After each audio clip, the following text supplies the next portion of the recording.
mga aberya sa Automated Counting Machine o ACM, iginit ng COMELEC na maayos na nagampanan ng mga makina ang trabaho nito sa 2025 elections.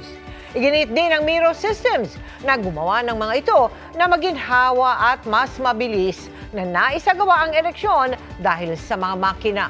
Nakatutok si Maki Pulido.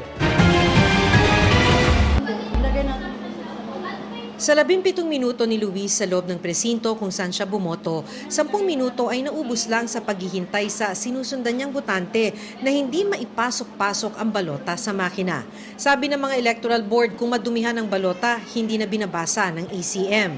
Ultimo si Pangulong Bongbong Marcos, sa ikalawang pag-feed lang pumasok ang balota. Problemang maraming beses naranasan sa buong bansa. May mga bumarang balota tulad sa Naga City at may ilang nag-iwan na lang ng shaded na balota at ipinasuyo na lang ang pagpasok nito sa electoral board dahil sa tagal ng pag-aayos sa makina tulad sa Batangas. Pero giit ng COMELEC, nagampanan ng mga automated counting machine ang trabaho nila.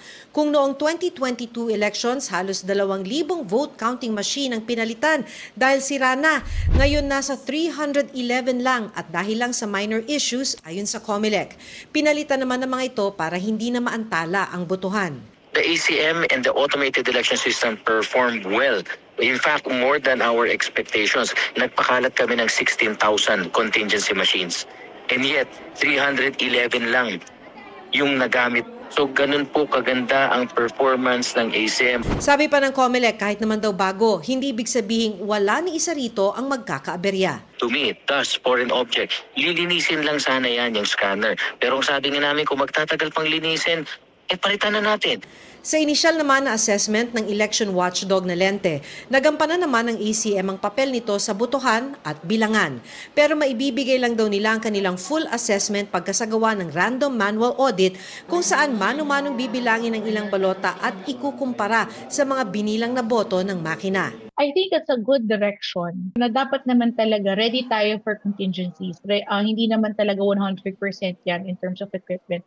But I guess the contingency plans are actually working right now. Para sa Miro Systems, maliban sa minimal technical issues, maginhawang na idaos ang 2025 elections. Naging standard na nila ang naganap na eleksyon dahil natugunan agad lahat ng mga issue na nagresulta sa uninterrupted voting. Sa natanggap nilang report, mas mabilis ang pagboto dahil sa kanila anilang mga makinang PWD-friendly, mas kaunting kaso ng paper jamming at mas mabilis na processing. Maki Pulido, nakatutok 24 oras para sa eleksyon 2025. Inaabangan pa rin ang resulta ng eleksyon sa ilang lugar sa bansa. Kabilang na sa Maynila kung saan nangunguna pa rin si dating Mayor Isko Moreno.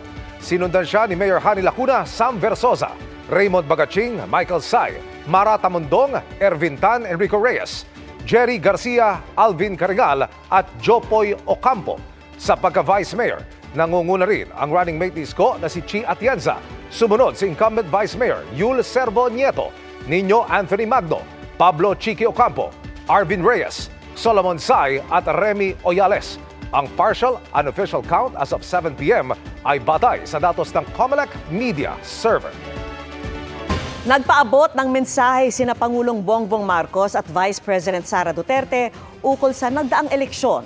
Nagpasalamat ang Pangulo sa mga sumuporta at nagtiwala sa mga kandidato ng alyansa para sa bagong Pilipinas. Bagaman hindi anya nakuha ng alyansa ang lahat ng pwesto sa Senado, magpapatuloy anya ang kanilang trabaho at misyon. Dagdag niya, sa mga naluklok, anumang partido o koalisyon ay iniabot niya ang kanyang kamay. Sabay himok na magpatuloy ng magkakasama at may bukas na isip at iisang adhikain. Tinanggap naman ni Vice President Sara Duterte ang resulta ng eleksyon at nagpasalamat sa lahat ng sumuporta.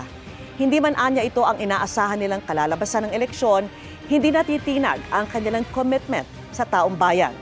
Paghimok pa ng bise sa mga mamamayan, samahan sila sa pagbuo ng makapangyarihan at maprinsipyong oposisyon. Nagsagawa ng Oplan baklas sa ilang lugar isang araw pagkatapos ng botohan dahil sa mga naiwang tambak na basura at samut-saring campaign materials. Nakatutok si Katrina Son. Kasunod ng mga punong-puno at halos siksikang polling precincts sa iba't ibang bahagi ng bansa. Mga basura ang naiwan sa isang paaralan sa Pagadian City, Zamboanga del Sur, di lang sa loob ng polling precinct. Sandamakmak na campaign material din ang naiwan sa mga pader at puno. Kaya naman sa pagtatapos ng eleksyon, nagsimula na rin ang mga Tagalawag Ilocos Norte sa pagbabaklas ng campaign materials. Ilang grupo ang nagtutulungan para i-recycle ang mga mapapakinabangan pa. Nag-clearing operations din ang Iloilo City General Services Office sa mga naiwang campaign paraphernalia. Sabay paalala ng lokal na pamahalaan sa mga kandidato na tumulong sa pagbabaklas ng posters. Ganyan din ang ginagawa ng mga tauhan ng isang barangay sa Rodriguez, Rizal. Pati sa Makati. Puspusan din ang pagbabaklas at paglilinis ng Metropolitan Manila Development Authority o MMDA sa iba't ibang bahagi ng Metro Manila. Sa gitna nito, may panawagan ang grupong Eco Waste Coalition. Ito ay simbolo at panawagan sa ating mga kandidato sa nasyonal at lokal na maglinis na.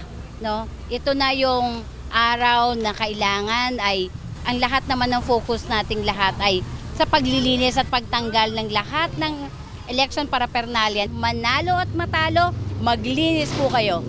Katrina Son, nakatutok, 24 oras para sa eleksyon 2025. 16 ang patay sa mahigit 40 insidente ng karahasan na may kinalaman sa eleksyon ayon sa PNP.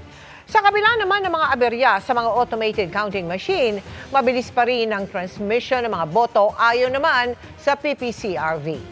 Nakatutok si Rafi Tima. Sa maghapong botohan kahapon, paulit-ulit ang mga ganitong aberya sa botohan. Hindi tinatanggap at iniluluwa ng automated counting machine ang ipinapasok na balota. Mismo si Pangulong Bongbong Marcos, kinailangang ulitin ang pag-feed ng kanyang balota. Ayon sa PPCRV, marami silang natanggap na reklamong may kaugnayan sa ACM. Ito yung madalas namin nakukuha. Nagre-reset siya after 3 ballots were fed.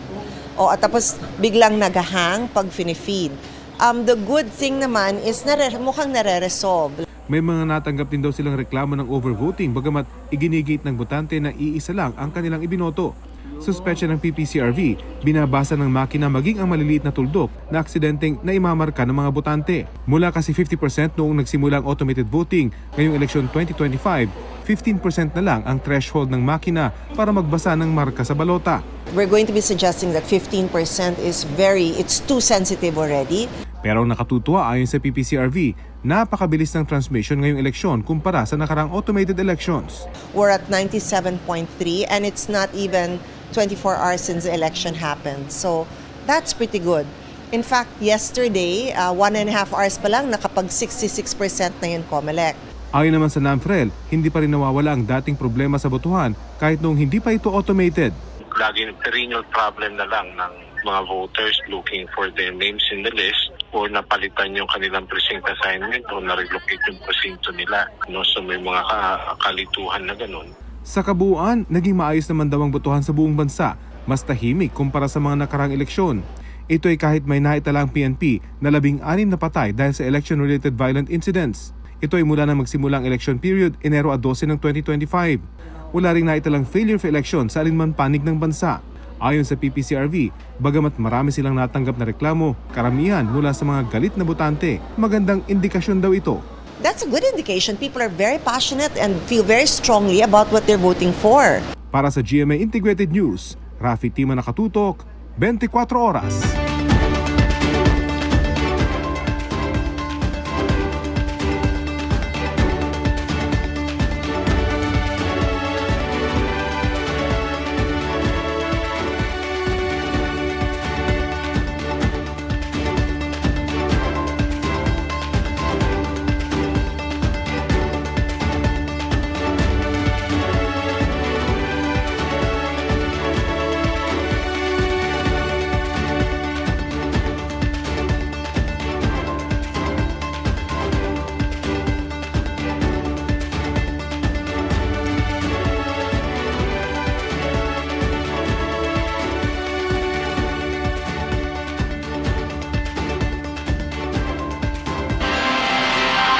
At yan ang mga balita ngayong Martes.